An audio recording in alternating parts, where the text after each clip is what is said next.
left, and then it was like, Yeah, we knew. It's sad. I was really going somewhere with that story, too. But anyways. Welcome to Traveler, the Pirates of Drinax. We will be picking up right where we left off last week. The travelers are on a daring race across the sands. Before we get started, I would like to thank the Friends of the Greenwater Guildhall. First on the list is the Speechless Bard. If you're watching on Twitch, scroll down. You should see some tiles there. If you don't see the tiles, click on my profile image. The tiles should pop up, and each of these tiles will connect to these fine people's websites. The Speechless Bard creates leather products for your tabletop role-playing games, such as a leather dice rolling mat that rolls up to look like a spell scroll. She has dice bracelets with their leather bracelets with cutouts of all the dice in a variety of colors and patterns, if you like to show off your geekdom. Absolutely incredibly talented. She does all of the leather work and stitching and stamping by hand. If you're ordering for a gift, keep in mind that you may want to give yourself a little bit of extra time. As she is in the UK, it takes a bit for it to get over here and through customs. However, with the current shipping crisis going on, I don't know that Christmas is even on the books for you. If you were to order today, you may not get it until April. I don't know. We'll see. But it'll probably be sitting out in the bay for quite some time waiting for a docking berth. Next on the list is the Fable Beard Company. Fable Beard Company makes beard products such as oils, balms, butters, and co-wash. They have spray-on cologne and a new line of eco-friendly aluminum-free deodorant. And each of their scent profiles is a different fantasy character. Today I am wearing the Candyman beard butter, which smells of candied apples. It is quite the harvest scent. And it leaves your beard really super soft. You'll notice me stroking my beard every once in a while. It's become a habit because it's so nice. It's so nice and soft. If you are a first-time purchaser, they have a buy one, get one free option. Go to fablebeardgo.com and create an account. And you can put two products, a regular product and a beard oil, into your cart. If you use the code FIRST in all capital letters when you check out, the beard oil will be discounted to free. So, where we left off, you guys had basically decided to turn the cantina into a blender. And Rexar showed up in his battle dress, and you guys escaped, taking the Baron, Joelstein Moore, hostage, and taking off in your air raft. The raiders are following you across the irradiated wasteland in a dune buggy and 3 land yachts. And the land yachts are basically these rickety three-wheeled affairs with leather-like wings on them that are sails that propel them across the land. And then, of course, the dune buggy is a dune buggy. The land yachts and the dune buggy each have gunners. So when I had you roll initiative last week, I screwed up. I was thinking starship combat rules, which are incorrect. So if I remember correctly, Ching Shi is driving. So I kept her initiative as the air raft was. However, Captain Beth, Keith Clark, and Rexar, you all get to roll initiative. Now, this could be good or bad, but the fact is that you all get to go on your own initiative. This is an open-air vehicle. There is no top. It gives you no cover. And you'll find out more here in a moment. So, Captain Beth, Keith Clark, and Rexar, go ahead and roll your initiative. You can choose either Dex or Intellect.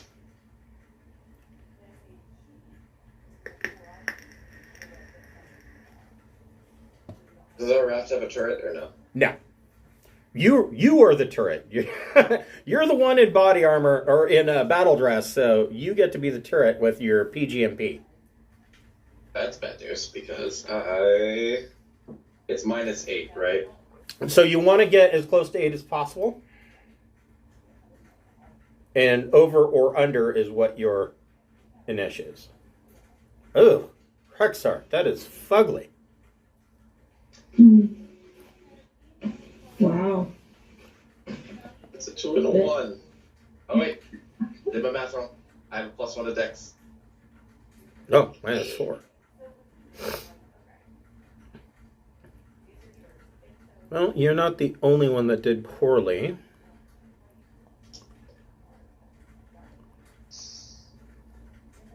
And I did get 8, so I really am 0. I'm not just Okay. being lazy.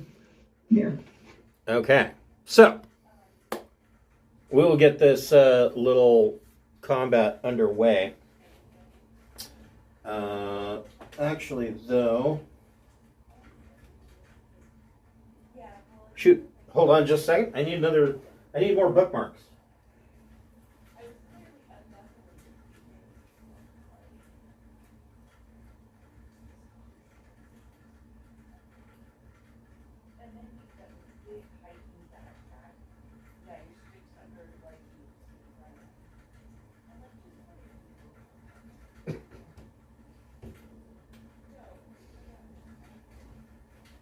My wife's on the phone still complaining about the Portland douchebag that she had to sit next to on the flight.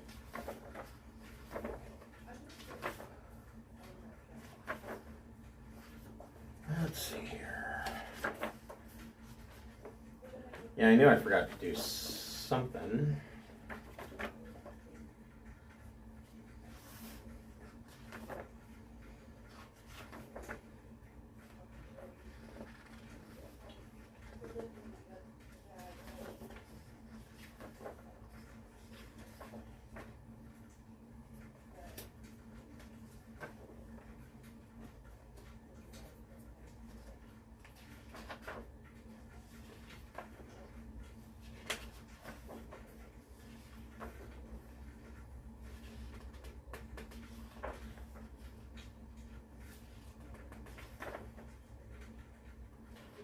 Oh my god.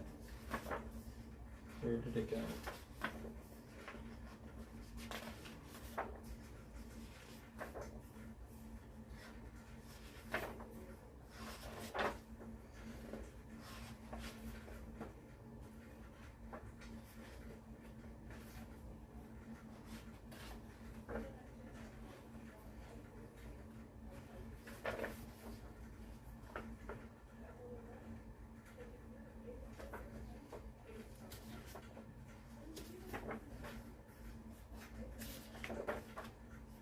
There. Okay. All right. So, Qingxi, you are numero uno. The air raft.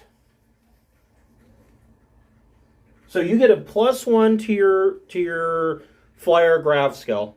So when you decide to, if you need to make evasive maneuvers or whatever, you get a +1 to that because the air raft is agile.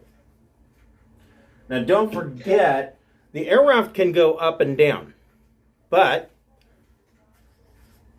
we'll get to the but in just a moment. And your speed with the air raft is high.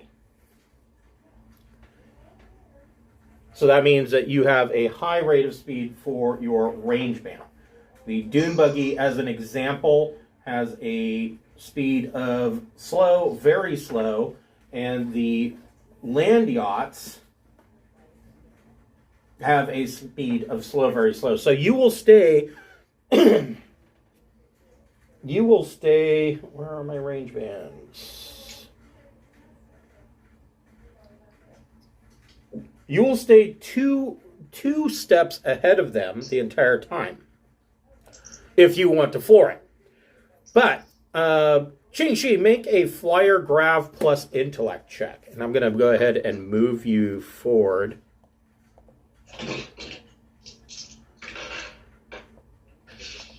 Let's see.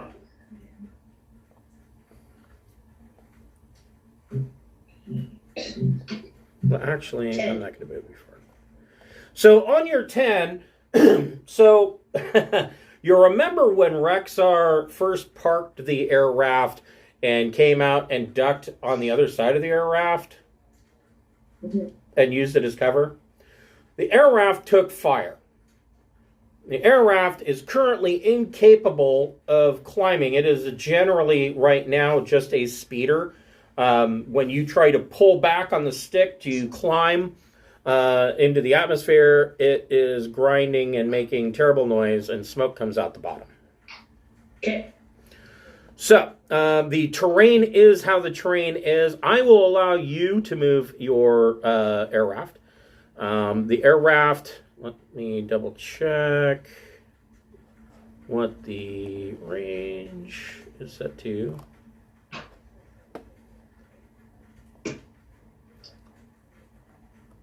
And how far are we from the ship?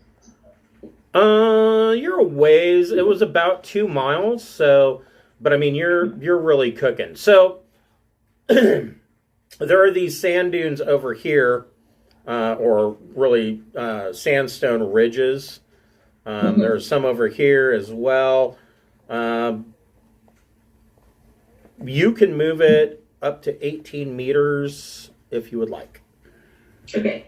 And which way is the ship? The ship would be to the southeast. Okay. But I'm not missing it on the map, am I? No. Okay. I'm just making sure. That's fine. I just was wondering if I asked a really stupid question, and if I don't only zoomed out, I would. No, not at all. This map is strictly for the chase scene. Okay. Let's see.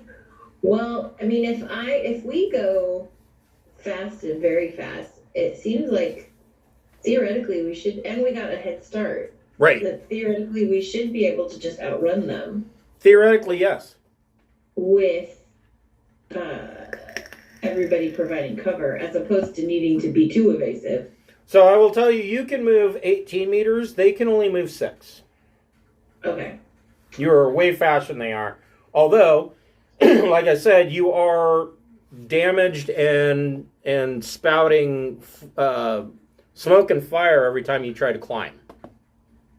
Okay. Well, I'm just gonna. I mean, I'm assuming it's okay if I just try and get us out as quickly as possible. Is that all right? I mean, do we want to turn and fight? Not particularly. Okay. Because before I make that call, I want to make sure that my orders are to get the F out. Right. Okay. Because in that case, I mean, I can get like pretty far down. And then, yeah, I'm going to move here, even though we're a little bit bottlenecked, because there's still a place to evasively maneuver to if I need to. Right. Okay. So you don't need to make a roll for that. You didn't do anything spectacular. Just run away. Just run away. The dune buggy.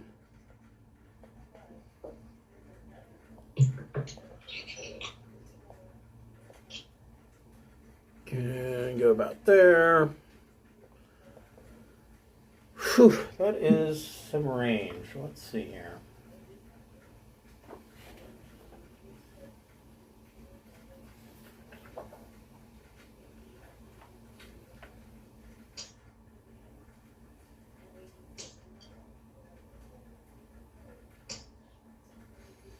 The passenger is going to use his sniper rifle at a -6.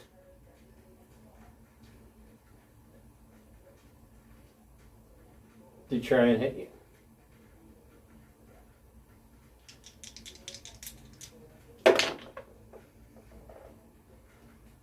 And he's going to miss with a 2. So no dice for him. Oh, actually, he wasn't supposed to go yet. My bad. Sorry. The Raider land yachts.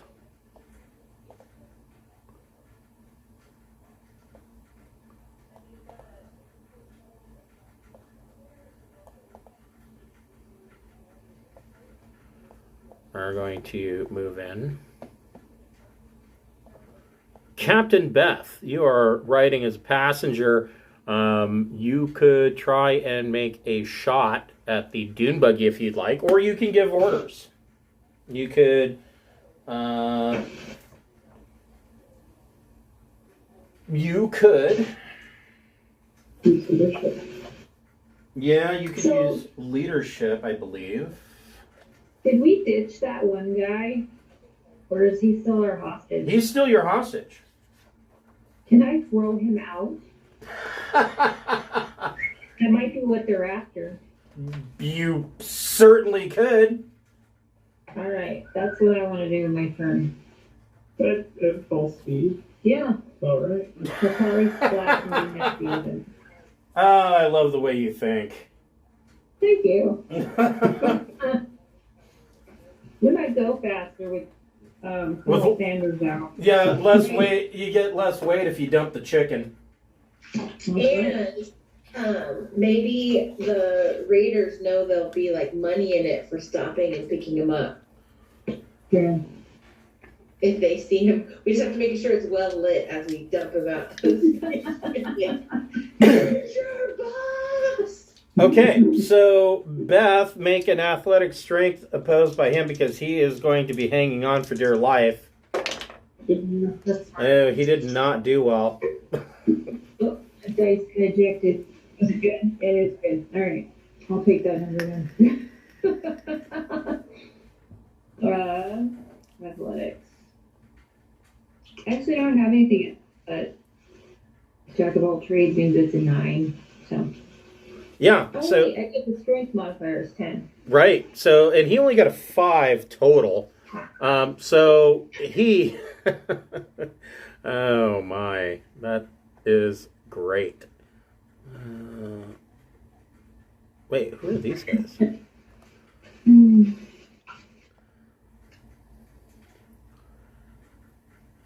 You see this guy, you see Beth huck this guy out of the air raft, and he goes tumbling and lands somewhere over here in the dirt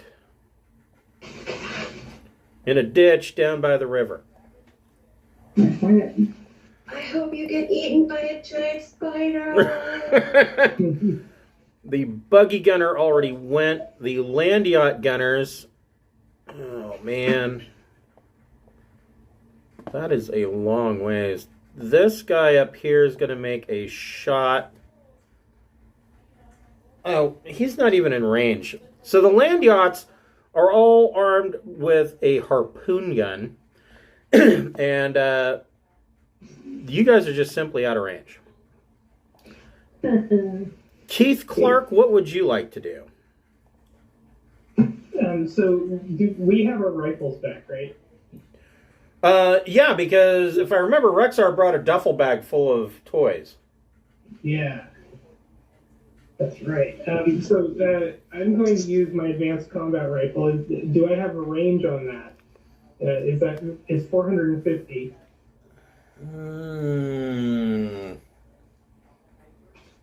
Vehicle range band. So let's see here.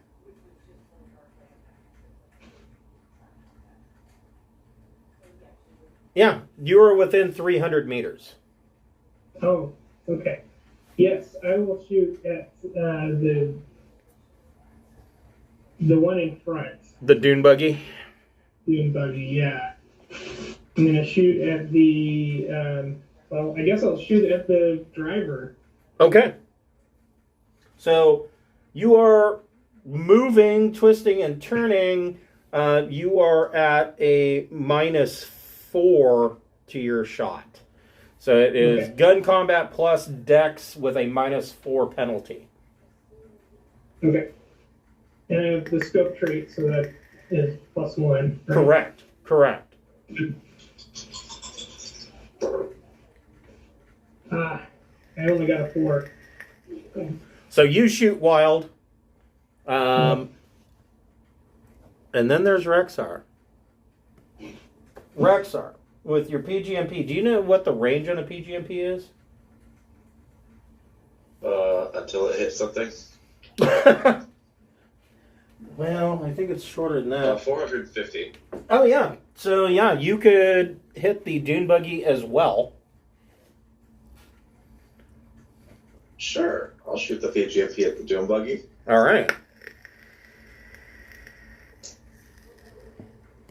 What will I do with that? Let's see.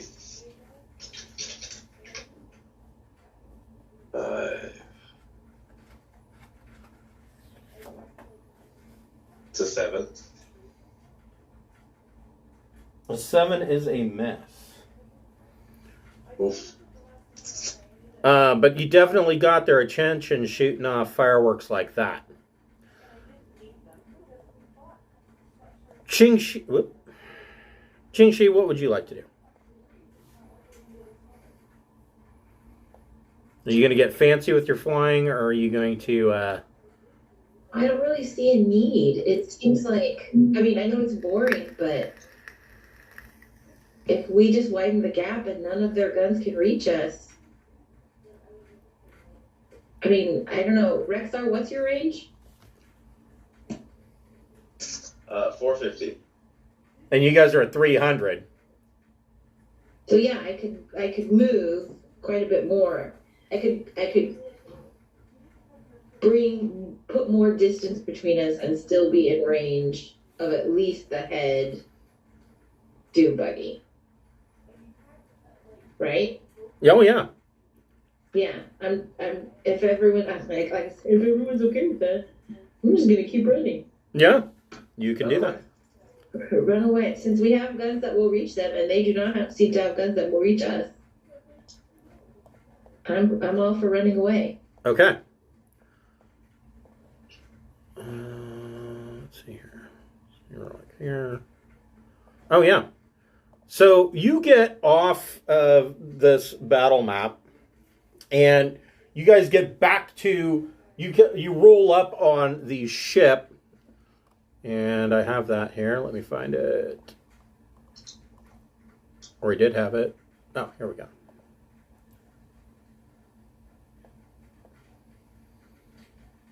Yep, and we need a Rexar.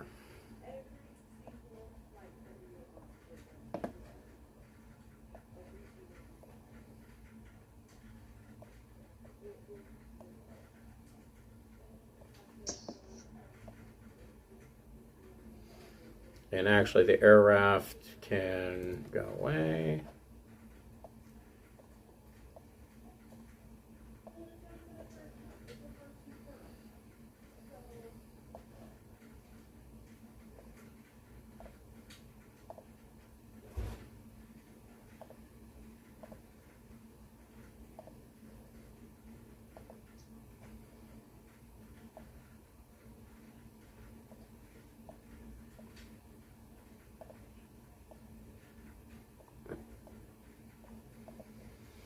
So you guys were kind of sitting like that in the air raft.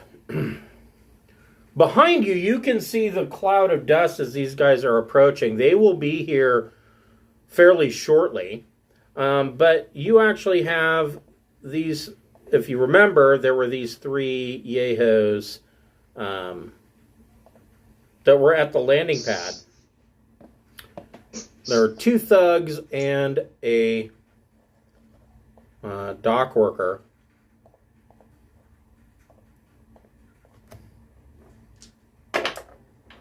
Oh my God. Hold on here. Sometimes you guys surprise me. Hey.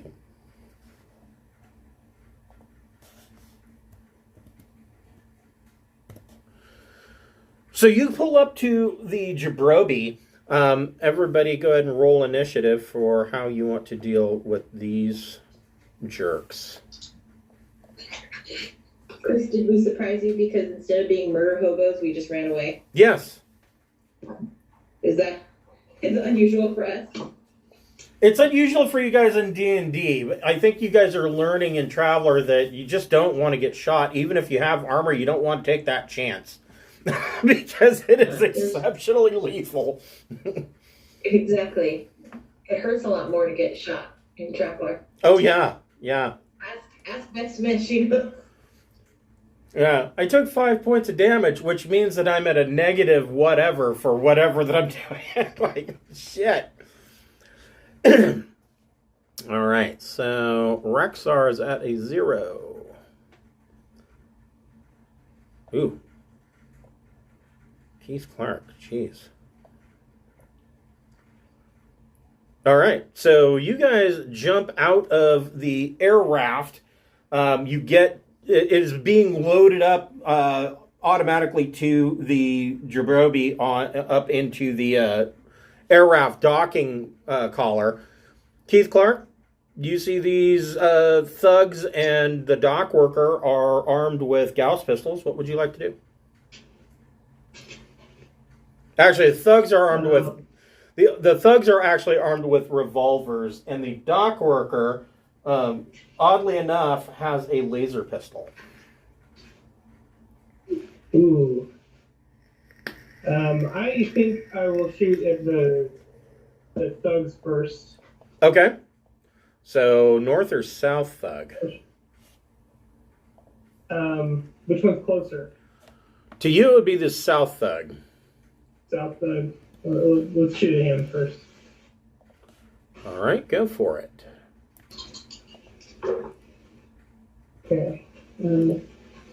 Wow. 14. Wow. Okay. Hold on just a second. I'm trying to get... Whoops. Trying to give these guys some stats here.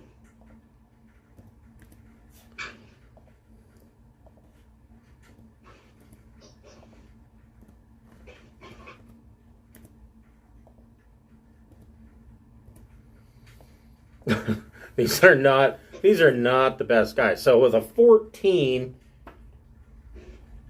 that is a +5 to damage. All right.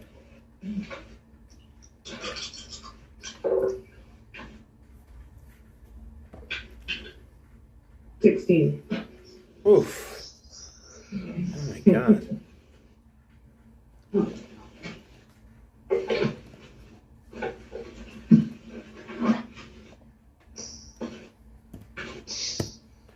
Ouch. This guy is grievously hurt, but he doesn't go down. Any kind of movement with your minor action or anything else you want to do with your minor action? So we're trying to get to the ship. I guess I should run towards the ship. Yes, you could do that.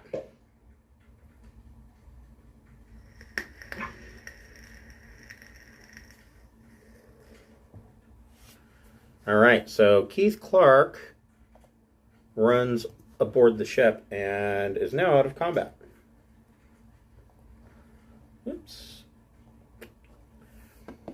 The dock worker is going to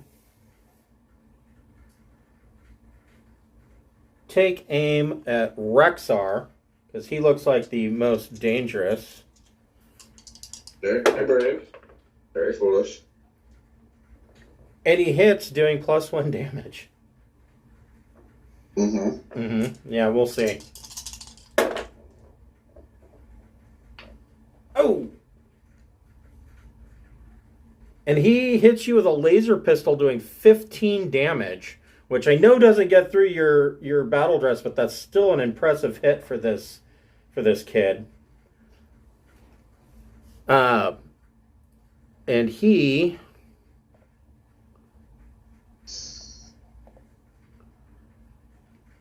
runs over here and tries to take cover underneath one of your landing struts. Now, Rexar, before you start, you hear whir, whir, and you can hear up above you that this is the sound of the turret on your ship turning, and you can see that a missile has been launched and the pulse laser has gone off. Somebody's in the turret firing at the vehicles coming up chasing you. And you see a huge explosion off in the distance. This little dust cloud turns into a roiling mix of clusterfuck as this explosion goes off. Rexar, what would you like to do?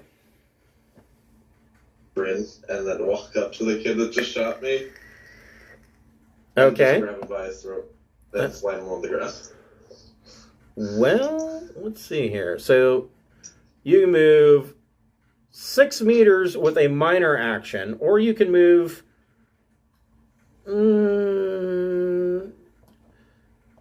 Yeah, you can move some point. I'll give it to you. You can move up to him, and you could just grab him if you'd like. Yeah, I'll grab him. Go ahead and make an athletic strength or dexterity check for your grapple. And he is going to do the same and fail miserably. That's a 13. Yeah, he got a 4. So are you just grab him by the collar and lifting him up? What do you? Lifting him up, and I'll just slam him on the ground as hard as I can. Okay. So roll 1d plus your strength, and don't forget you're in battle dress, so that's plus 3 to strength. That is 8 damage. Oh. Okay, so this kid hits the ground, and you don't exactly hear a crunch, but the wind has been knocked out of him, and his entire back is badly bruised, and he is now prone on the ground. After that, I'm going to look at him and say, "Stay down," and just point at him, and then walk towards the ship. Are you going to board the ship? I'll wait for everyone else to come first. Okay, so you're going to do cover fire if need be? Yeah. All right. Qingxi, what would you like to do? I'm just gonna get into the ship as quickly as possible and fire her up. Okay, so Qingxi is off the map, and she is in the ship. I'm gonna like all my action to movement to fire up the ship. Okay. Captain Beth, what would you like to do? I want to get in the ship again. Okay. So you guys are in the ship, heading for the bridge, which leaves Rexar. You were basically holding an action to cover. Are you the last one up the boarding ramp? Yep. Okay. Rexar goes up the boarding ramp, slaps the button on the console, and the ramp retracts, and the door shuts. And Qingxi, well, first of all, Keith Clark, you were up in there first. Go ahead and make a engineering power roll. Okay.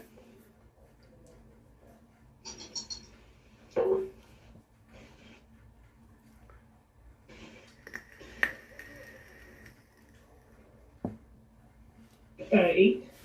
So, it was engineering power plus EDU or intellect, your choice.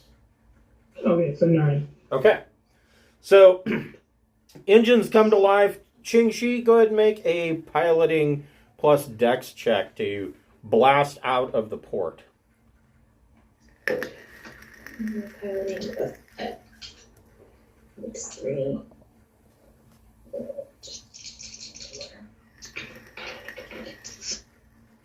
14. Okay.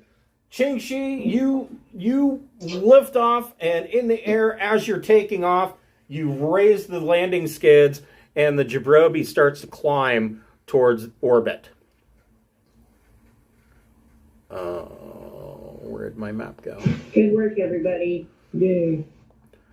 And you can hear, shots clinging off the bottom of the ship as you're taking off. But it's really, they're normal handguns. They're not going to damage a starship unless they get an incredibly good roll. And so you come back up into orbit, and there is Sam's leaky bucket, or really what you're seeing on the transponder is that it's the Jabrobi and you're Sam's leaky bucket. And you've got the co-pilot first mate is on board. So Qingxi, if you want to dock with the leaky bucket to offload your rescuer, or your rescued prisoner, go ahead and make a piloting plus dex check. It will be routine.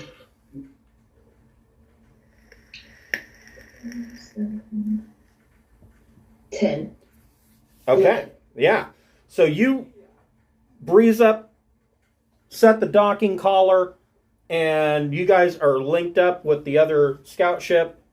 And Sam meets you at the airlock and is exceptionally thankful. And he tells you that if there's anything that he can ever do for you, that he will do it. He owes you a favor. He owes you a debt, and he will do whatever he can when the time comes. Does he have a planet to give Drinax? Well, Just wondering. he tells you, he says he's not going to, he likes the idea, but he's not going to head to any particular place just yet. He's been watching the Traveler News Service that is usually a little bit out of date because Ergo is off the beaten path, but he looks at you and he winks and he says, I understand why you wanted to swap transponders. It seems that there was a little bit of a gunfight in the Anuran system on Hernan's claim, and they've named your vessel. You are good people. I'm not going to allow them to chase you down. I'm going to head in another direction, and they can chase me. They'll be sure to board my vessel and not find any Aslan prisoners or smuggled cargo aboard. He is an excellent ally. I like Sam a lot. Yeah. So he thanks you profusely and shuts the airlock, and you guys disembark, and he immediately sets course. It looks like he's heading back towards Tech World, just the direction that he's heading. So next on your guys' list was to head towards Sync, if I remember correctly. Sync, then Fantasy, then the World. Yeah, I think we gotta go through Byrni or something though, right? I'm pretty sure that's like... You are at Ergo.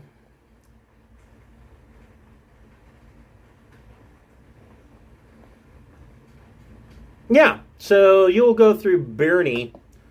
So you spend a week going through Byrni.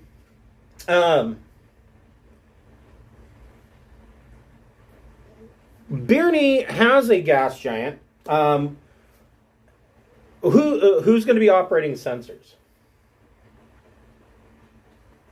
Okay. I think I got the best. I got one. So, two. So Captain Beth, I was looking through the new update 2022 core rulebook, and it's probably in the old core rulebook, but and I just have missed it. But so as Captain, if you're also running electronic sensors, there is something additional that you can do when you're in space combat. So I mean, of course, there's at the top of initiative, there's the possibility, as long as you're not surprised in any way, then somebody can do, naval tactics, which usually that comes down to Ching Shi.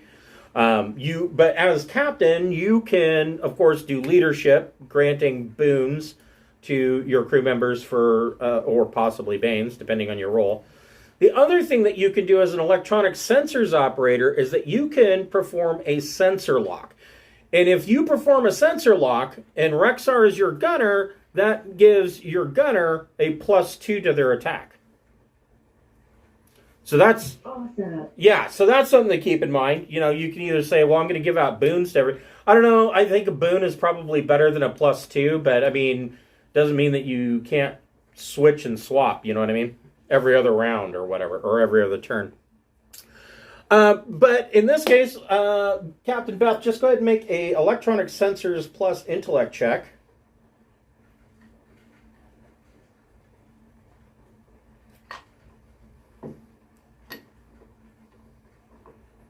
$15. Okay, so when you come into the Byrni system, you're there for probably about an hour heading towards the gas giant to do, because I'm assuming that you don't want to stop here. You just kind of want to refuel and move on. Is it cool? Like, is there anything to do? So you're about an hour into Byrni.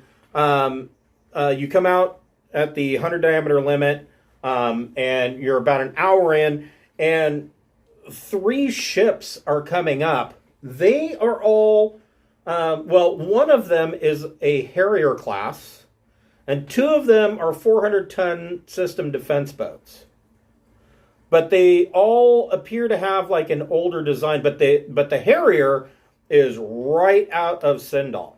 The computer tells you that Byrni is a last bastion holdout for the old Imperial Star Guard of Sindal. And you, over the comms, you are ordered by order of the Star Guard to stand down for inspection.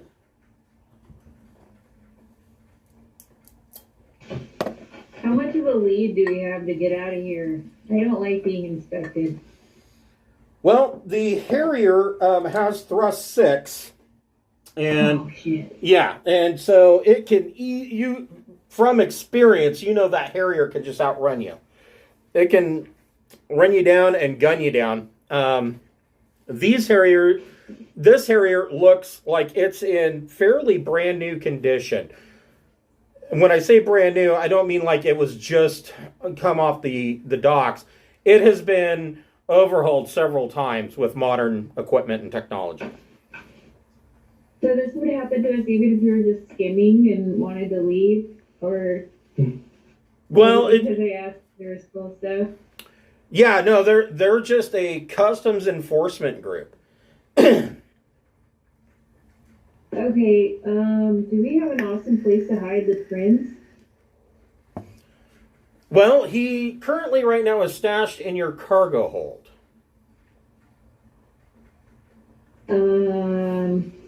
You've got probably a good hour before the Harrier makes it to you for a customs inspection, and probably a good hour and a half to 2 hours before the system defense boats can catch up to you.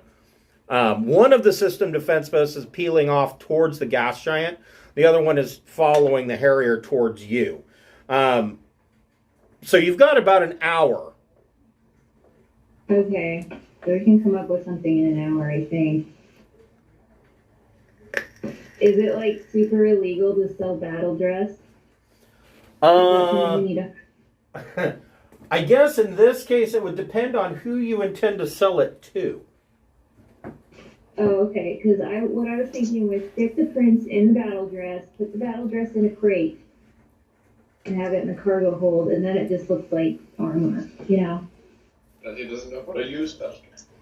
That's okay. He's just hiding in there. Yeah, if he's just laying there, that doesn't matter. But the downside of that is that any sensors are still going to detect a heat signature. Okay. There is something other more obvious that you're missing. Remember. That's the one. That's what's the more obvious option. They'll I was never gonna say, we can put him in my cabin and we'll pretend to be frolicking, and no one will want to bother us. We'll just make like hollering sounds.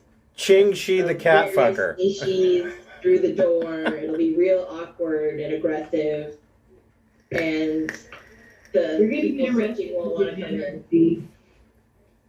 You're gonna get charged with freedom. Yeah, if you're a human, you have sex with an Aslan. Is that bestiality? Is it? I don't think so. Oh, okay. All right. As long as everybody else does it's cool, then I won't judge. So Ching Shi. I'm So not saying that there'd be a real tumble. I'm saying we pretend. so Ching Shi, are Like you? an easy A when they're like jumping on the bed and hollering. So are you guys cutting thrust and allowing to be boarded? Well, Okay, last time. Oh, sorry. Go ahead. How far from the 100-mile jump point are we? Came out. You're probably a good 8 hours. Oh, you said we just came out, so I was like, let's just re-jump. Yeah, no, because your fuel tanks are empty. Your choices are to either land at Byrni or dock at their high port and refuel and pay for refueling costs, or to do frontier refueling at the gas giant. Mm-hmm. Well, plus we want to look like merchants, and I don't think they haul ass away from the authorities too often. Yeah. So we just got to figure out a good plan for hiding the prince. So we could try and disguise it somehow. We could do styles for, I don't know. I'm still down to Shaven, if he's okay with that. How do you disguise an Aslan?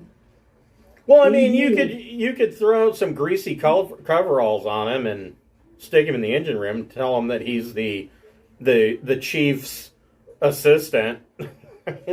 Yeah, let's have him like take a nap or something and pretend to, and be like like an engineer assistant or something. Okay, so we'll disguise him as a crew. Is there any way to disguise like his likeness? So probably not. Not really. So who wants to make the deception check to disguise the prince? I just had an idea of taking some of Rexar's fur and like making a weave or something. Super gluing some. So he's going to look like Butters in the episode where they dress him up as a wounded dog. You're so good. There's nothing we can do. Okay. All right. This is the best we can do. Who has the best deception? It's definitely not me. I've got +1. Well, there we go. Is that the best? Anybody else do better? We really should lie better. Wait, what did you say, Rexar? -2. So if somebody else wants to help, we're really shitty pirates if we can't lie. if somebody else with a 0 or better wants to help, I'll give Ching Shi a boon dice to this. Thank you. I got you. I'll come up with a lie while you're putting on the makeup. And I was just gonna say, one of you's got like makeup. You're putting blush on his fur. And... It's like a montage, a makeover montage. Yes. Like, synth pop in the background. Yes. That's what this picture needed. Not murder, no makeup. Their makeup. Oh. Even with the boon, this is gonna not go well. Not gonna go well. Okay. What do I get to add exactly? So it'd be your deception plus your intellect. Okay, that helps a lot. 6, 7, 8, 9. Okay. So I'm dying to hear, Ching Shi, how many psi points do you have now? Well, I only had 4 before, and you said I could add 4, so I. Or you could add 4, or, and this would be my choice, roll a 1d6 plus 6. Okay, I did that and I got 11. Okay, so you have 11 psi points. Oh, I thought, and then it's not bad. Nothing is higher than my Well, so that doesn't. Psionics are not above social. Right, but that doesn't really apply, and here's why. So you are a Zodani. Zodani are basically tested from birth clear up to adolescence, kind of like, you had to take a lot of Scantron tests in school to test your psionics. Mm-hmm. But the thing is that you never stayed in the Zodani consulate. You ran away when you were 17. At 18, you joined, you went, I think, to university or military academy, and then went into the Imperial Navy, hiding your abilities because psionics are illegal in the Imperial. So that doesn't apply to you. So you get to keep your psionics points. with no detriment. And we're going to use as a backstory, the reason why you've only had 4 psionics points up until now is because you've been hiding them all this time, and now you're kind of not. You're like, fuck it, I'm a pirate. Right. But if you'd have stayed in the Jadani consulate, you couldn't have an education higher than your social score, because they have a caste system, and yeah, it's very egalitarian there. Okay. Now I just have to re-find my psionic page, because I would love to tell them that we're not the droids that they're looking for. Yeah. So I created that little PDF with the new psionics rules for you. But the one out of the standard rule book is fine too. Okay. We will be going with the 1 psi point per 10 kilograms for telekinesis now. Okay. That's fair. So then I want to... Well, I'll wait till we're boarded before I try and do any psionic anything. Okay, so, all right. So what did you get on your deception check? A 9? Yeah. Okay. So, and then, are you sending him to the engine room with Keith Clark? What are you doing? Yeah, it sounds like we greased him up and put him in some coveralls, and he's in engineering. Okay. And so... Doug. So you've cut thrust to be boarded. Captain Beth, are you going to radio back to them any affirmative to boarding, or are you just going to leave it silent? I think a merchant ship would be like, okay, not enthused, but like, sure. Okay. So, yeah.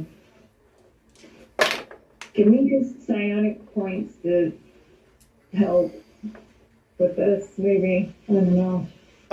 Probably. I mean, it's very possible. Across the other ship?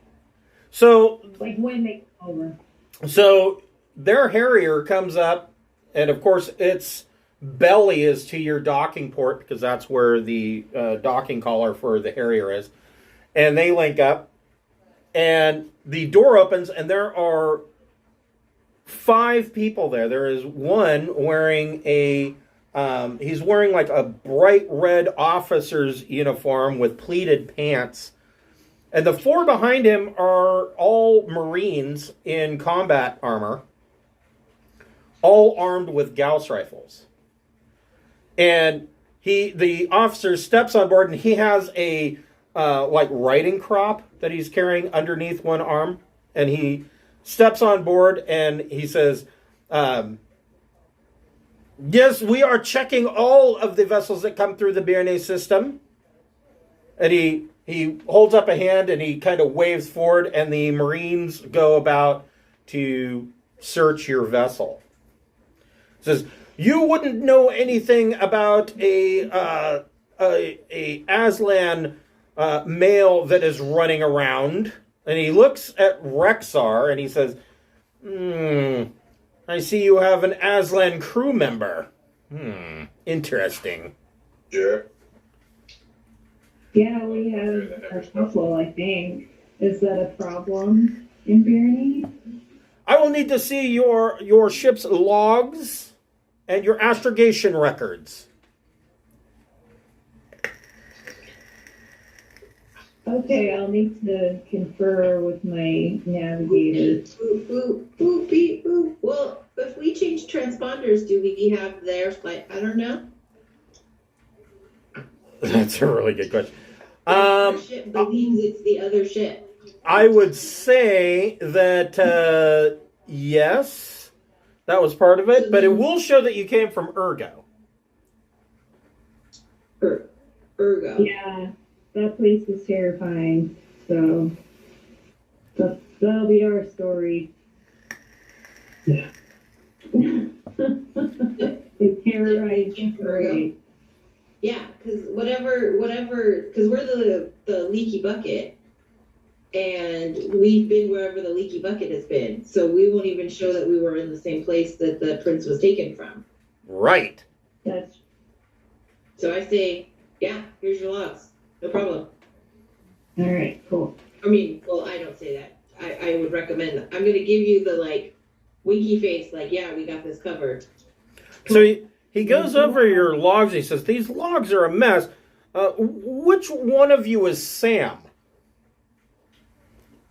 That would be me. Oh, okay. And who is this Farish? Cherish was grabbed by Ergo. Oh shit, we both said different things. Okay. Both of you make. I meant to say, that's me brother, who we dropped off in Ergo. That's me brother. Both of you make a deception check. That's my good friend. It's not too bad. Do we add a thing or not? It would be deception plus intellect. Okay. I got 9 then. I got 10. So he's flipping flipping his finger, scrolling through your log. He's like, interesting. And I'm going to throw in, numbers and writing are really hard. I'm my best, but it's really hard. And I'm going to start to cry a little. Okay, good. Make a deception. Xingxi, make a deception check. I'm having a really bad day. Make a deception check with a boon. What tears melted German heart? I don't know. 11. He says, "Oh, now, don't cry. It's just a simple inspection." So Keith Clark, meanwhile, there is 2 of these Marines are kind of ransacking your quarters. One of the Marines is kind of ransacking the bridge in your small common area. And the 4th Marine has gone back to the engineering section and discovers that Keith Clark is back there with another Aslan crewmate, quote unquote. Keith Clark, he says, "Oh, we have you see this Marine say, we've got another Aslan back in the engineering section. Over." Now's the time to pump on the psionics somehow. Yeah. What can you do? Okay. So Keith Clark, what are you going to say to this guy? So no problem here. He's been working with me for a while. Make a deception plus intellect check. I got a 7. Ooh. He says, teaching a male Aslan how to be an engineer, that's questionable. Xingxi, what are you doing? Rude. And we're in an interracial relationship. Throw it in his face. Hey, you think that's weird? Wait till you see what he does with the pilot. Oh my gosh. Okay. We keep having to buy her new sheets because he treats them like the fucking scratch pad. That's right. All right. So I am not quite sure what to do with my psionics because I can try suggestion, That's what I was going to say. You could try suggestion. but that's a very difficult roll. That's 12. Well, if you have 11 psionic points, that gives you a +1 to your psi. Okay. If I'm using it to lie, can I add deception?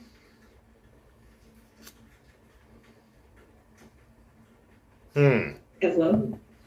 Like if I'm trying to, I'm really nervous about trying to hit a 12. Wow. You know what? I can get into high single digits pretty well, I feel like, but when we're talking about over 12. Yeah. That you should saw the guy they're after on Ergo. Wait, I should do what? Maybe use a suggestion to say the guy that they're after is on Ergo. Okay. I don't know. Oh, like that, like we saw him there on Ergo.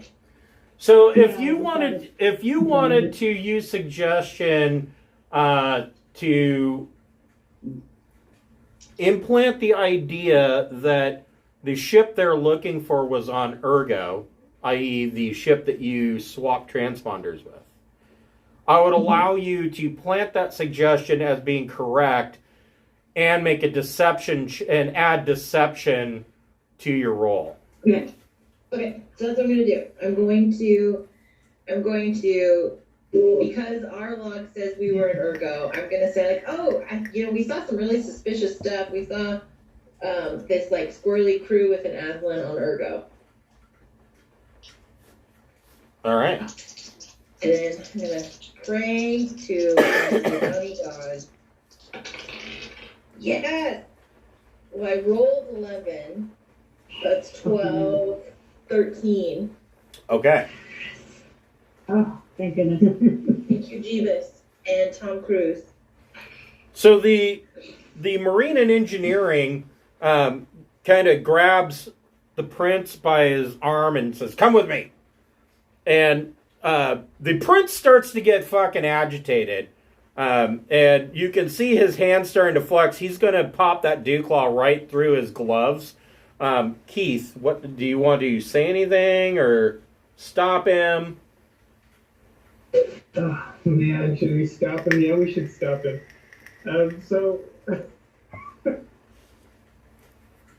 yes, so I will say, there's no need to bring him up to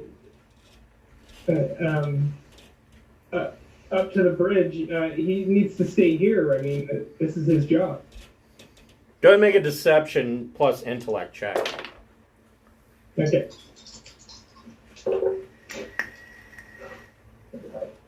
Uh, 11. Okay. He kind of, the Marine kind of looks at you for a second, and he's got this scowl on his face, and he starts to say something, and his comm beeps, and the commanding officer says, "We're done here. Everybody suit back up. We're heading back out. We're going to jump to Ergo and see if we can't chase these perpetrators down." And so the Marine leaves. Your beds and bedrooms have all been tossed. The galley has been emptied. The contents are on the floor. The bridge, every nook and cranny has been gone through. The captain's office has been turned upside down. But these five leave and go back aboard their Harrier and disembark. Did my dog bite any of them? Your dog did not bite any of them. They threatened to shoot your dog, but it looked at you and backed down. Good boy. If they shoot my dog, I shoot them. Your lizard bird dog? Your feathered lizard bird dog? Yes. Okay, we're gonna skim some fuel. Get out of here and go to fantasy. So you are radioed and given clearance to fuel skim at the a gas giant if you so wish. You are warned that you will be under the attention of a system defense boat, however. The captain says it would be wise for you to refuel and leave. Okie doke, will do. It would not be planning. So it occurs to you that Byrni has what appears to be a small fleet of Sindalian vessels. Most of them have been completely overhauled, but they have this does not appear to be the first Harrier that you've seen. And you see a larger vessel that looks like a Harrier, but looks like a larger Harrier that can actually attach two Harriers to its wingspan. Wow. A transformer or Voltron or some shit. Yeah, it can attach them to it, but it's mostly for like cargo transfer, things like that. But this is like a bigger version of the Harrier. This would be like a command vessel for multiple Harriers. And so Ching Shi, I was going to call you Kimchi, and that's not right at all. Although you probably are delicious. Go ahead and make a piloting plus dex check for Frontier refueling.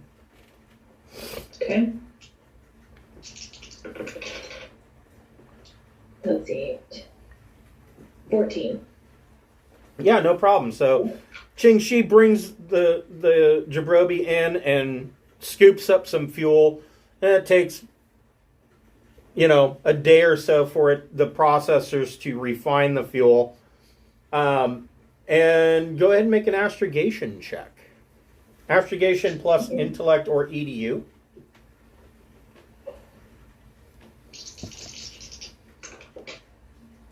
12. All right. So, Keith Clark, you can make a engineering J drive check at +4. Oh, wow.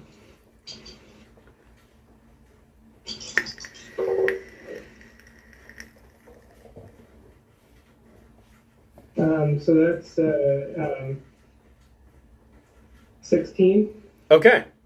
So then my question is, are you going to fantasy first or are you going to sync first? So remember, Prince of Territorial would like you to go to sync because he wants to get in contact with what he says is a family friend, and he wants to see if his suspicions are true. Or you can go to fantasy first. It's up to you. What does our ship computer say about fantasy? So it says about fantasy. Mm-hmm. Hold on, and I shall But tell it's you. good that Bakasura is in rehab. Yeah, I think you guys are probably going to be a little disappointed. It says.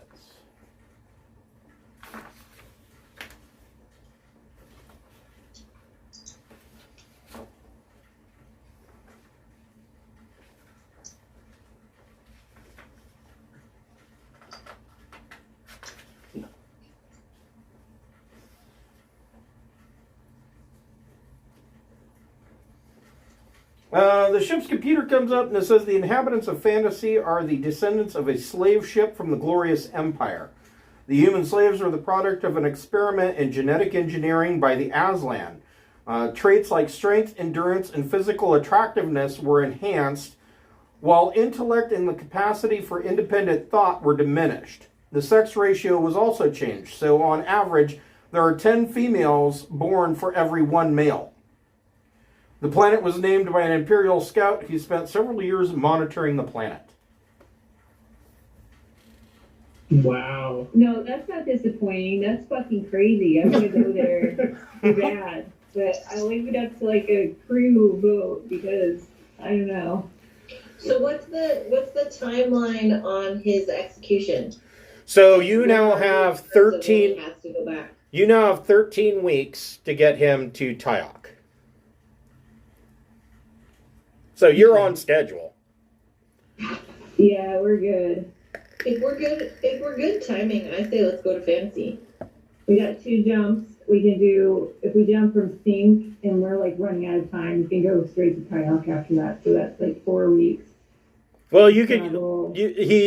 He wanted to stop at sync, and then he wanted to stop at the world. And the reason why he wanted to stop at the world was to visit some old friends before he dies. Well, that's pretty much on the way to. Yeah, I think it's doable. I do. I just want to take a look at fantasy because it sounds really, really weird. Okay. The other thing that the other thing that the ship's computer tells you about fantasy is that it has a dense atmosphere. It is a water world. but it tells you that it has a dense atmosphere, meaning that at lower elevations, humanoid life is not able to survive at lower elevations without an environment suit. So the colonies for these escaped slaves from the Glorious Empire are all at higher elevations on these mountain-like archipelagos all throughout the ocean. And so you come into, you make your jump and you come into, after a week of travel, you come into the world at Fantasy. And off in the distance, about 10 hours away, you see a blue-green dot sitting there, and you make your way towards it. As you get, after about 7 hours, you start to pick up a garbled radio communication coming from Fantasy.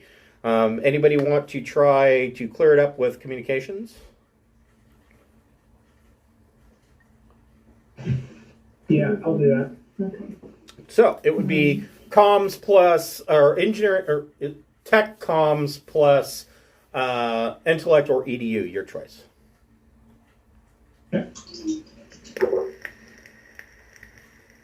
Rolled a 6. Okay.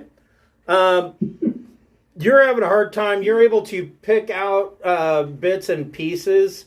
It is completely garbled. It sounds like somebody who sounds an awful lot like one of the peasants from the original Warcraft games. Job's done. And this guy's like, pick you up, clear, landing, and there's a bunch of static, and then you hear, job's done. This is going to be great. And you're picking up a sporadic beacon as to where to land. I mean, it's like, it'll be like beep, beep, beep, and then it just disappears for a while. So, Ching Shi, if you want to bring them in for a landing, this is going to be a little bit difficult. Go ahead and make a piloting plus dex check to try to come in. I like IQ, It's gonna be, this is a great plan we have, and it's gonna be awesome. Let's see, 13. That's pretty good. You beat it by 3. So, Ching Shi brings the Jabrobi in, and the cloud cover is fairly heavy. You notice, though, that as you're coming in, you can make out the peaks of mountains, and about halfway up these mountains is just, the ground is covered in fog beneath them. And what little clearance that you do see, you can make out just miles and miles and miles of ocean. But Ching Shi is able to bring the ship in for a landing, because she's just that good. And let me find Fantasy. Oh, Fantasy.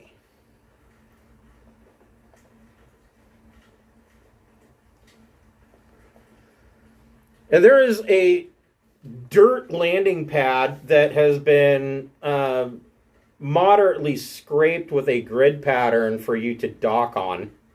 And there is a beacon, and the beacon is stuttering. It's not a constant. It's like the power is on, off, on, off. And this is the small colony. And as you disembark from the ship, you are probably disappointed in what you thought was Fantasy.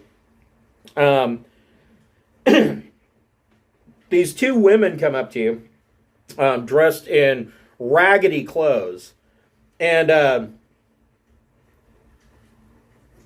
at first, so they see Rexar, and one of them hides behind the other one and kind of cowers down. And she says, Oh, please, we've all been very good. Please don't come to beat us. Won't beat you. We didn't escape, I promise. He's nice, I promise, okay? I'm not. Oh, thank you. Thank I mean, he's a merciless killing machine, but not for no reason. Thank you. The one that is cowering looks up and she says, well, hold on. Just a second. Let me give you guys some ponies in the race here.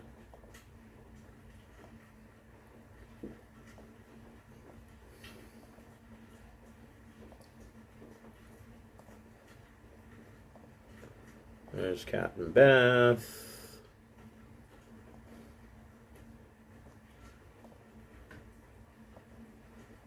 And I apologize for this map. It's not exactly what I was looking for, but it kind of worked, so. There's a problem with the map. I don't have an issue.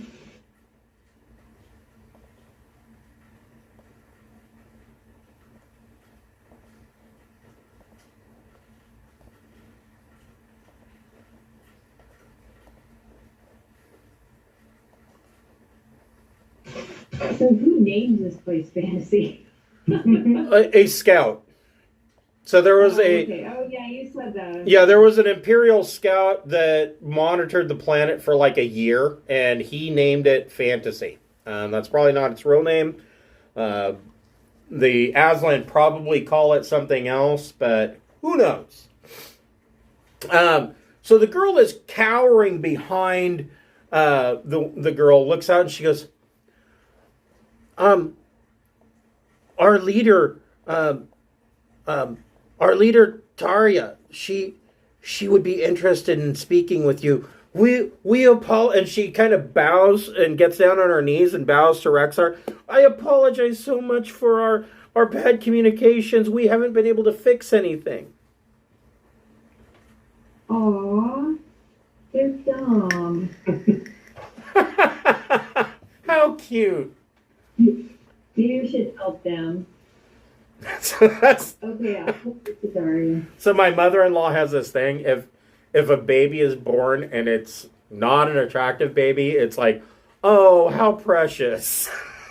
but she always saves she only says, oh, that's a beautiful baby if it's truly beautiful. But if it's an ugly baby, it's, oh, what a sweet thing, or how precious. Fucking cracks me up every time. What do they say in the South? Bless their heart. Yes, bless their heart. Yeah. Well, if we are going to have like an awesome fantasy Las Vegas type experience, we might as well just help these people be less dumb somehow. Okay. So, I shall move you into the area.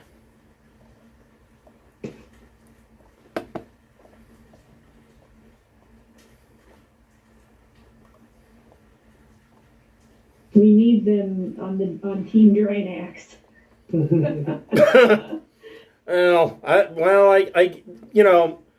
Everybody needs gas pump attendants. So that's true. Yeah.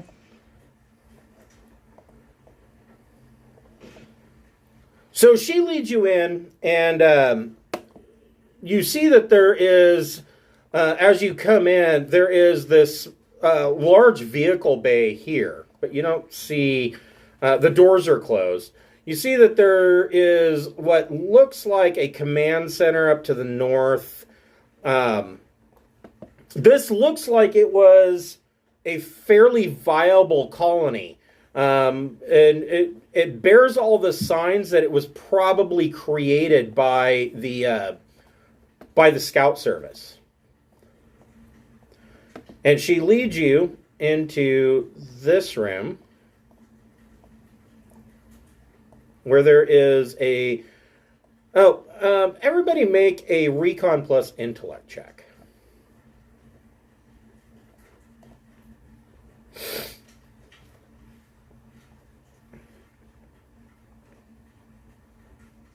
Yep. Did I lose some people? I not see. I don't see anything. I got a 4. I think I lost Rexar. So I'm doing the best I can to hold in my ugh, what a dump response, and that's all I see because my 4. So on your 4, what you see is that, yeah, I mean, it's not really a dump, but it is a colony that is in disrepair in a lot of ways. Like there's wires hanging out, a lot of duct tape all over the place. Fix it, drone. Or droid. They need to fix it, droid. Yeah, that would help them immensely. Rexar, did you drop from roll 20?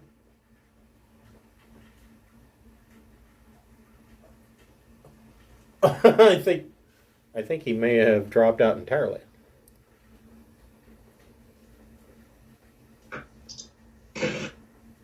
Well, what should we do? Like Facebook him or? Hold on. No worries.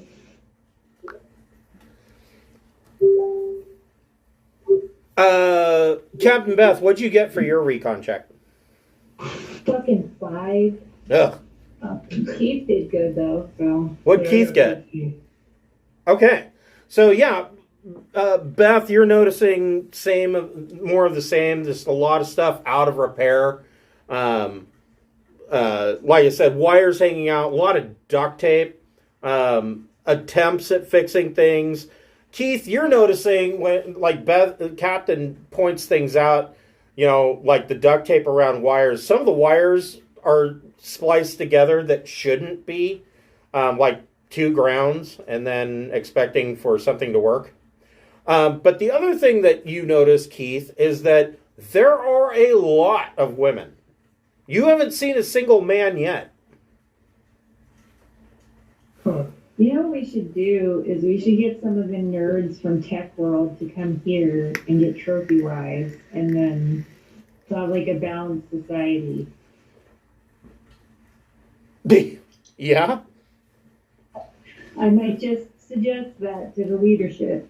To try and get the nerdy dudes from Tech World. So Come over here. we'll sit Rexar over here in a table booth for a moment. And when you come... We'll run an adult tourism. As soon as we drop off the Azon, we come back and run like an adult tourism gig where like... They're dumb. It's a target-rich environment. With copper wire and a transistor. This whole planet's like cattle company. They're all dumb.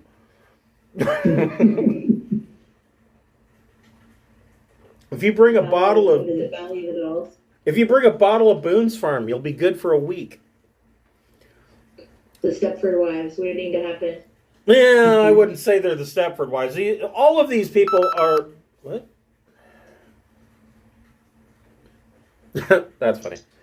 So, all of these people are dressed in rags, but they're not... I mean, yeah, they're not super intelligent. You're seeing that this is more like a TL3, a tech level 3 civilization that has been given like a tech level 12 facility, and they just don't know how to upkeep it. And so this woman brings you in. The girl that was cowering behind her takes off running, and she brings you into this kind of waiting room area, and she says, please, wait here. I shall bring Taria. She will want to speak to you. And she takes off into this room here. And after a few moments, she opens the door, and Taria comes out. And Taria welcomes you. She says, please, Ariana, please bring our guests, bring them some of the tea.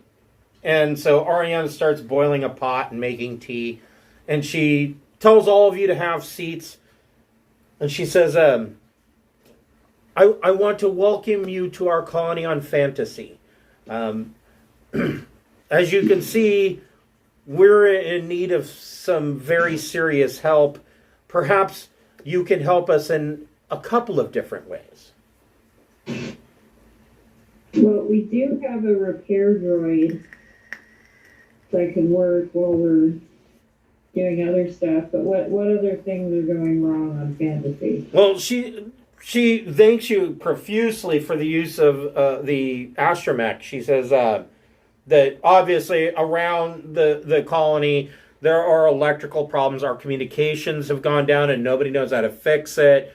The landing beacon is stuttering and needs to be fixed. All they have is radar. They don't even have LiDAR or anything else as far as being able to tell what's coming in. So, that needs to be fixed. Lighting, cooking, heat, pretty much everything needs to be fixed. So your droid's going to be busy, but she says, I discovered something on Fantasy, crashed into the coast below us. Ooh, tell me more. She says, it is an Aslan vessel. I believe it is the slave ship that brought my colony here. Do you think there's anything interesting on it? Do you need something from it? She said, so she takes a moment to try to form the proper words. And she tells you, she says, you have probably guessed we're not the most intelligent people. That's okay. Yeah. She says, I believe that we were made this way on purpose. And I believe that there is information on that ship that can reverse this process. That would be awesome. I want to explore the ship. She says, now, exploring the ship is not without its dangers. There is a race of creature called the Kurthos that has adapted to the lowlands. It can operate in the denser atmosphere. She says, I have to tell you, if you go down to the shore, you will need to wear a suit. And she just says suit, but you're taking that to mean an environment suit or some kind of space suit. The atmosphere, she says the air will kill you.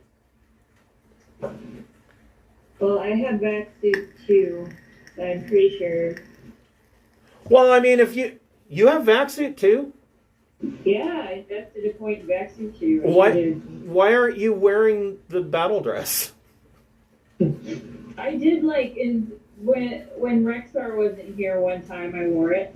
Well, you've got a second suit, a battle dress. I'm just curious. I'll wear it. Well, I guess I don't wear it because I have no fucking idea how it works. Really, I need to read that part of the book to make sure I'm doing it right. So yeah, battle dress has a certain number of slots that you can fill with things.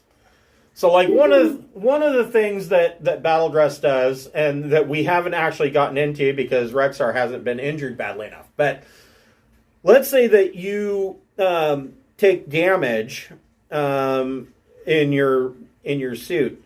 There is an auto med pack that will automatically inject you with drugs to boost your endurance back up.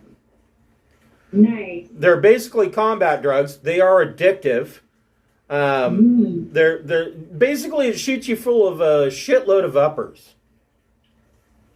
It's like the power armor on Fallout 3.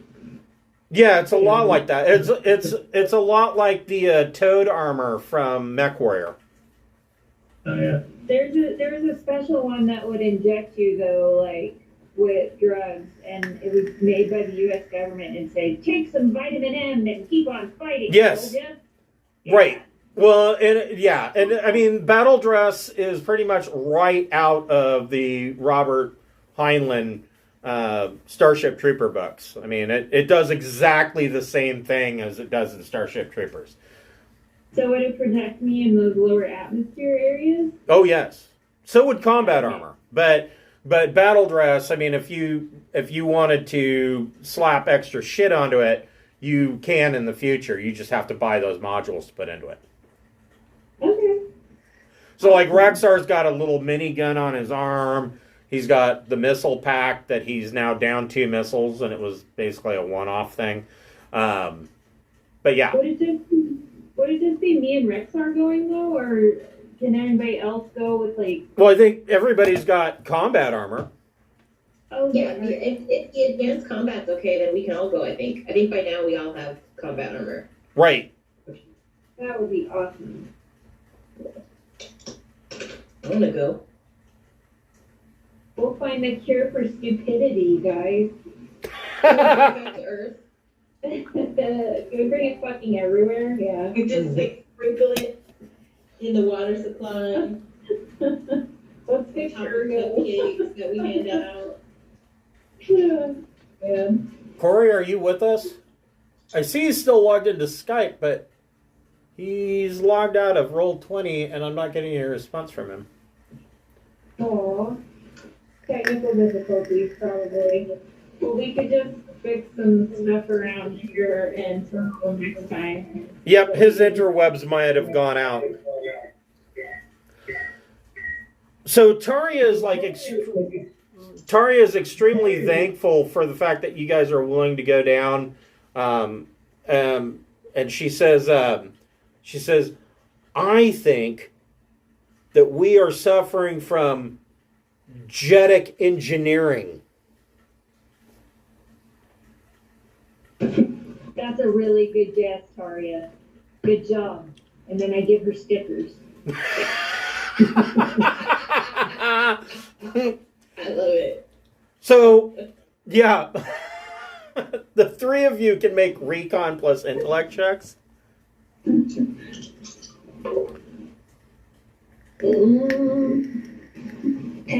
for me. So you are guessing that Taria has an intellect score of like 3 to 5. Pretty much everybody else around here probably has an intellect score anywhere from 1 to 3. And their EDU is like 1 to 2. Like everybody.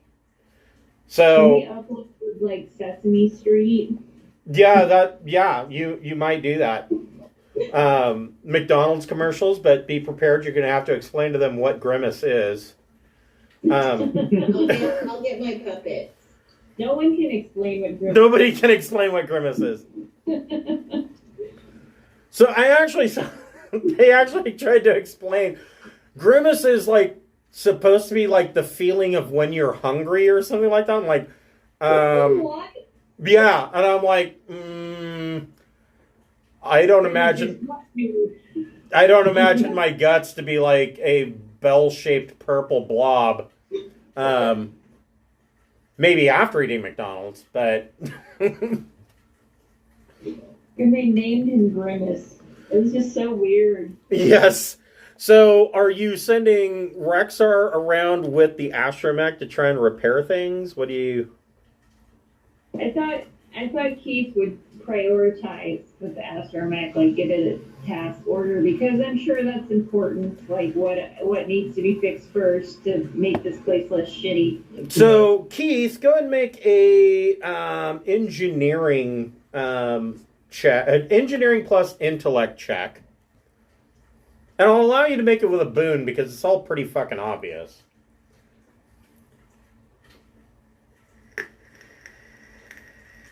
11. So on your 11, you're able to determine that really the priority should be atmospheric control, so that they have heating and air conditioning. The next 2 on the list should be food prep. 3rd on the list, in order for them to get new supplies, you need to repair the beacon, the radar, and the communications. That's kind of all lumped into 3. And then 4th on the list, they do have a number of vehicles. If you scroll around the map, you'll see a couple of motor pool areas. None of these vehicles are operating. They've all worn out. either transmission's bad, or the engine's blown or thrown a rod, or one might be out of gas, possibly. Just needs to be recharged. And that would be fifth on the list, is probably repairing the generator so that they have a constant source of solar power. Right now, their generator seems to be not generating solar power so that they can operate properly. But they do have, like right across from you, there is this area over to the west of you is actually a small general store, which conspicuously has a lot of porcelain plates with pictures of ducks on them, and post hole diggers. I want a commemorative plate for come visit to Fantasy. And a shot glass, as I've been to fuck Fantasy. I love that the souvenir of going to Fantasy is a plate with the duck on it. Yes. It's not the kind of adventure we were expecting. Yes. It's like a nutcracker. I will totally buy one though. That will probably make them happy. So, Keith, what do you want to set the astromech to do? Do you want to just give him that priority list and turn him loose? Yeah, I think that makes sense. I could help with some stuff, but I mean, we have this important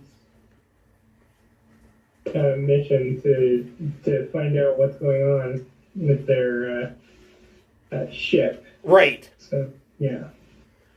There's enough time before you leave. Go ahead and make a engineering power check. Okay.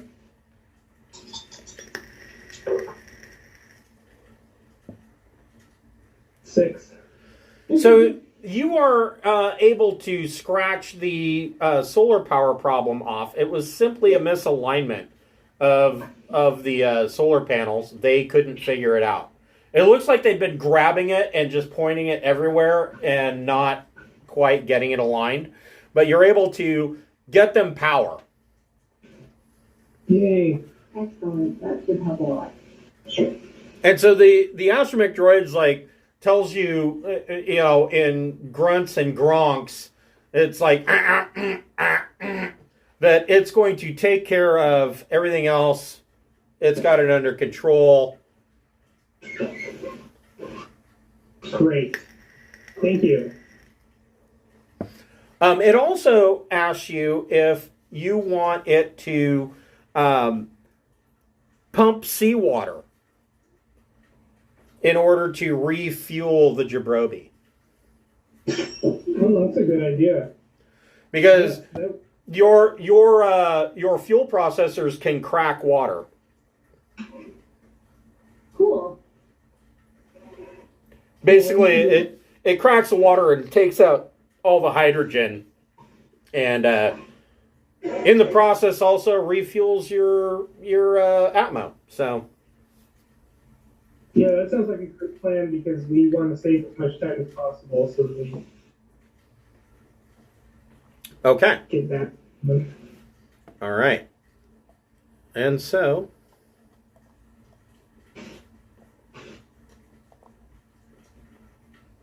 So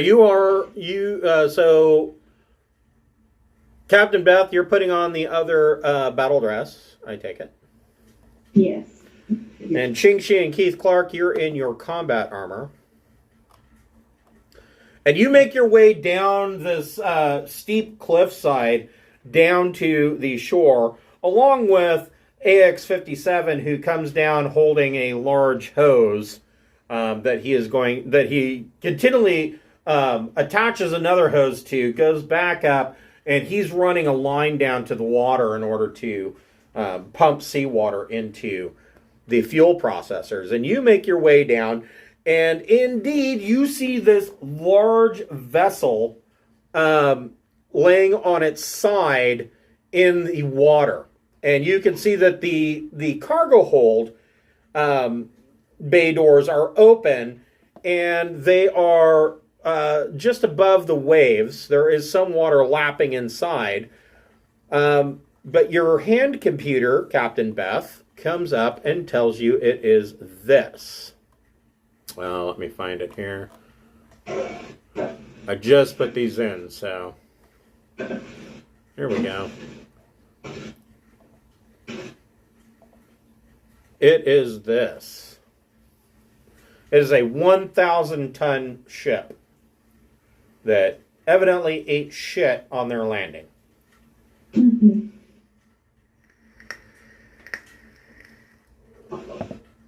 So these are the stats for that ship, which you're not in battle with it, so that's not really the big part. But this is kind of the overview of... 10 times the size of the jabroni. Right, it's huge. But this is what that ship would look like in space, and it gives you crew complement and everything else. Is it full of water then? It's not completely. Like I said, it's laying on its side, and its cargo hold doors are open. And this is what you see. Now, I didn't have a 2D deck plan, so I have to go with these damned isometrics, but where you guys show up is here.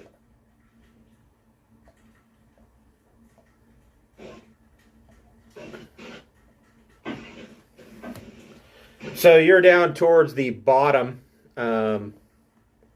right.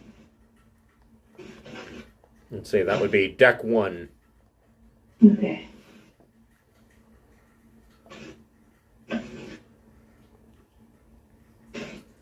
And you come in. What are you doing when you first get into the ship? Do we have any way to scan for life forms or something like that?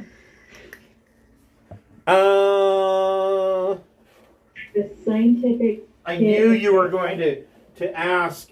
So, theoretically, I don't know, you're a scout, so let's see here.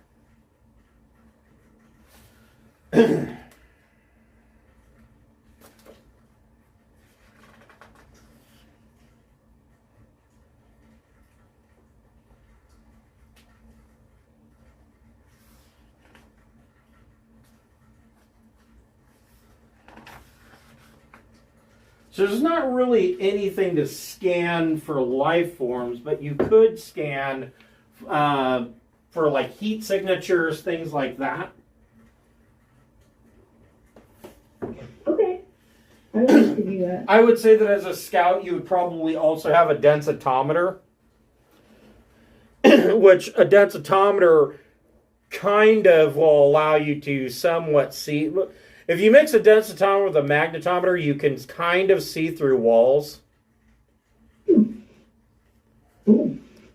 ahead and make a electronic sensors check. Electronic sensors plus intellect or EDU. Well. Okay. Ching Shi and Keith Clark make recon plus intellect checks with a boon.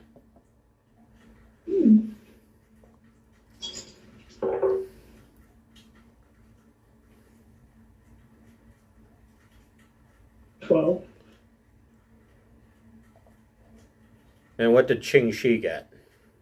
Not good. 5, 7, 8. So you both made it. You can hear that there is something moving around in here with you.